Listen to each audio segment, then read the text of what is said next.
sometimes there are people that come to me and confess, "Oh, Father, I'm sorry, I'm not a good Catholic." And, "Oh, wow, sorry to hear that. Can you tell me why?" "Yeah, no, Father, I'm not a good Catholic because I actually only go to God when I have an issue. When everything is good and things is fine and all of that, I kind of forget of God. But when I have an issue, I run back to God." And I told him, "Well, that's pretty good. That's definitely above average." And I think this is really important because let me give you, today is Father's Day, and by the way, sorry to tell you guys, you thought that you had the exclusive, you too, at the beginning. But actually, we have some people in the webcam here, and I'm almost sure my dad is inside that thing over there in Brazil. So we're also honoring him, and who knows how many more. So we're sharing the grace here a bit. But I wanted to do an analogy with our father, our dad here. And when things were good with your dad and everything was working, and let's say your dad was a great dad and he cut the lawn and he did this swimming pool for you and he worked hard and he put it all together and you were having a ball, you were happy as could be. That's fine. But let's say that when you are in that swimming pool, you trip and you cut. You have a pretty strong cut and you're a child, you're freaking out. What do? You tell your dad, "Oh, do you not care about me?" Or do you just run to your dad and say, "Dad, help me, I just got cut"? And I use this example because of today's gospel. It's very dramatic. It's so visual. Can you see them on this lake? There's a lot of wind. These waves are so big that they're coming over into the boat. And there's so much water in the boat that the boat is starting to fill up, and they're like desperate, getting the boat outside, the water outside the boat, and they're rowing at the same time, and they're obviously panicking. This is pretty intense. And where is Jesus in all of this? It's like, what? What did we just read? Jesus is on a couch, sleeping on the stern? Like, that's very strange. What is going on here? And this is not the typical idea that we have of God. This is not the typical idea that we have of a father. If I get cut, my dad is going to definitely run to me and say, "What's wrong? Let's see. Take you to the hospital." That's what you would expect. But Jesus is asleep. And there's something that seems to be out of place. And this, dear brothers and sisters, this drama, especially here in University City, because we've got so many hospitals around here, I have experienced so many times. We have a little red rose on the altar because last week there was a little girl called Mary Rose. She was only a month, and she's got one of these complicated, weird things. She came from, I can't remember what state, and it's very tragic. And then you ask yourself, in these situations with an innocent baby, like, where are you, God? Why do you? We believe you are God all-powerful. We believe you can do this, and everything is solved. Why does it happen that innocent people suffer? Why does it happen that I suffer? I'm not that innocent, but sometimes I did not deserve that much. And you also ask yourself, and like the apostles, you might run and wake him up and say, "Jesus, don't you care that we are dying? Don't you care about me?"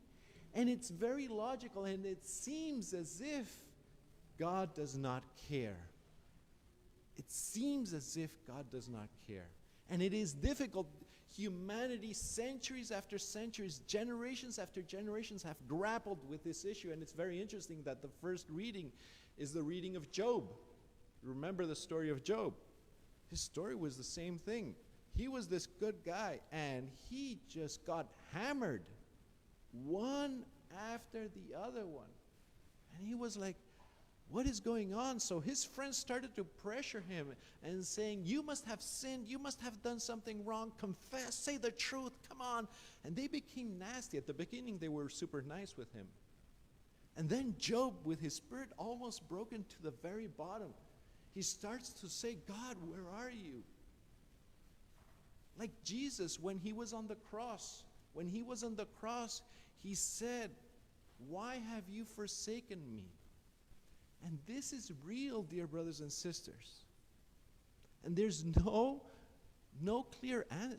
I can't say, oh yeah, the solution to this problem is ABC. We just bear with it. But the light that comes from the gospel is so important. So they wake him up, and what happens? Boop. He just says, wind, stop. Ocean, flat. And ta-da! And you're like, wow, this is God. Coming here to United States has been a very big blessing for me, because I have been exposed to so many more cultures. In Peru, we are a very plurally cultured people, but here I've been exposed to many more. And one of the things that impressed me in some of the cultures, for example, in the Asian cultures like the Filipino and Indonesian, we've got Gabi here, is the sense of the sacred. The sense of God. The sense of God is here. The sense of, I need to obey God. Here in our culture right here, sometimes we've kind of like relativized that. Yeah, God, you're a good dude. Hi, how are you? In Philippines, when I say hi, they grab my hand and put it onto their head as a sense of like respect, just because I'm some sort of representative. It shows that reverence, that sense of there's something that is here that goes beyond me. There's God who's here. And they've got this sense of authority and obedience, which is very interesting. Why do I say this? Because at the end of the gospel, they are like, oh my God, who is this person? Who is Jesus that can do this? And that's the end of a huge storm. And there is where everything starts to click. And that's what I've always told the mom of the girl of Rosemary and so many other moms and dads that are going through the pains of hell as they see their children suffer. I say, I do not know the answer of why this is happening. What I do know, and I believe wholeheartedly, is that you and your daughter are in the hands of God, and that He is suffering with that child, and that He is not indifferent to that suffering. But there might be a purpose that I don't understand, that you don't understand. So I relate this to these cultures where they have a huge sense, and maybe we have, there are people here that are very devout and have a huge sense of what is sacred. And I'm relating this because the sacred is the other. It is what is further than me. I am a child, you are the father. You know, I do not know. I know something. I know quite a bit actually, but I know that you know much more than me. And therefore, sometimes dads, and you might have seen it, have to go through huge pain letting your child suffer. Because your child is very afraid to get on that bicycle and ride the bicycle. And you as a dad have to say, you know what? You just have to get through it. You just have to bear it.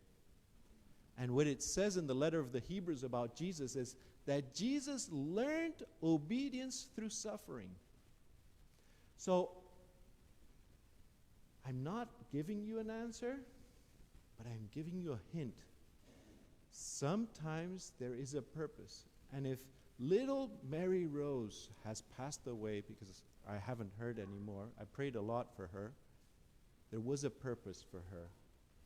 And she's in heaven, and her mom and dad will enjoy her presence in heaven for all eternity. And maybe then, only then, they will understand why this happened this way.